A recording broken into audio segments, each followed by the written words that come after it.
एक बूढ़ा था। उसके 2 बेटे थे। प्यार से वह छोटे को छुटकू, अब बड़े को बड़कू कहता था। दोनों बड़े आलसी और निकम्मे थे। अपनी पत्नियों के साथ निठल्ले बैठे रहते, लेकिन बूढ़े के काम में हाथ न बंटाते। छोटा लड़का बड़े पर काम का दबाव डालता और बड़ा छोटे पर। अपने बेटों की लड़ाई देख बूढ़ा बहुत दुखी था। गांव वालों ने उसे समझाया, दोनों को खेत बांट दो। अपना पेट भरने के लिए उन्हें अवश्य मेहनत करनी पड़ेगी। बूढ़े ने वैसा ही किया।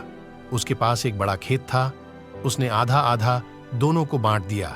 अब उनके आगे परिश्रम करने के अलावा कोई चारा न था। बूढ़ा 1 महीने छुटकू के साथ खाना खाता और 1 महीने बड़कू के साथ। के थोड़े दिन वे अपने बूढ़े पिता को खाना खिलाते रहे, परंतु कुछ दिनों बाद खाना परोसते समय उनकी पत्नियां नाक भौं सिकोड़तीं और कहतीं, ऐसे कब तक खिलाएंगे इस बुढ़े को? दिन भर बैठा बैठा खाट तोड़ता है और रोटियां हजम करता है। बहुओं के तानों को सुनने के अलावा बूढ़े के पास और कोई चारा भी तो न था।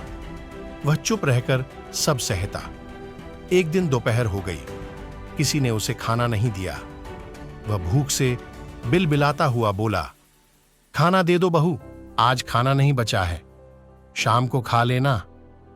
बहू का ऐसा रूखा जवाब सुनकर वह दूसरी बहू के पास गया। उससे खाना मांगा तो वह बोली, इस महीने बड़ी के साथ खा रहे हो, मेरी बारी तो अगले महीने आएगी। बूढ़े ने घर छोड़ने का फैसला कर लिया।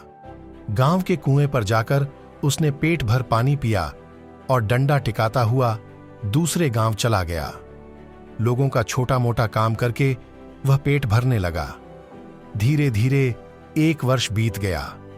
उसे अपने बेटों का हाल जानने की उत्सुकता हुई तो वह पुनः अपने गांव आ गया।